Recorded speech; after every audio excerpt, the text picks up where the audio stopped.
এই যে আজকে মাজার ভাঙা হচ্ছে, অনেক জায়গায় যে মাজার ভাঙা হয়েছে বা মাজারের উপর আক্রমণ হয়েছে, এটা দেখুন যে হাদিসটার কথা বলে যে আল্লাহ নবী মাজার ভেঙে সমান করে দিতে বলেছেন। মজার ব্যাপার হলো এই হাদিসটা একমাত্র সহিহ বুখারীতে হাদিসের শানে নজুল সহ বর্ণনা করা হয়েছে যে কেন আল্লাহ নবী কবর ভাঙার নির্দেশ দিয়েছিলেন, মাজার ভাঙার নির্দেশ না। আল্লাহ নবী কবর ভাঙার নির্দেশ দিয়েছিলেন যখন মসজিদে নববীর নির্মাণ কার্য শুরু হয়। বাবে ফাজিলাতুল মাদিনা, সহিহ বুখারীর মধ্যে আসছে এই হাদিস যে যখন মসজিদে নববীর নির্মাণ কাজ হচ্ছিল তখন মসজিদে নববীর ভেতরে কিছু ইহুদিদের কবর ছিল।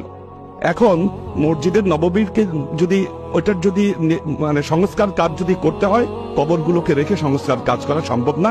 আল্লাহ নবী তখন বললেন যে তোমরা কবরগুলোকে ভেঙে সমান করে দাও। এই যে দেখেন, এই যে একটা কোড আল্লাহ নবীর মুখের কথা, এই মুখের কথাকে নিয়ে এখন বলতেছে অন্যান্য হাদিস গ্রন্থে পরবর্তীতে যখন এটাকে ব্যবহার করা হয়েছে, হাদিসটাকে যখন কোট করা হয়েছে, তখন কিন্তু শানে নজুল বাদ দিয়ে শুধুমাত্র বলা হয়েছে আল্লাহ নবী বলেছেন মাজারগুলো ভাঙো এবং সমান করো।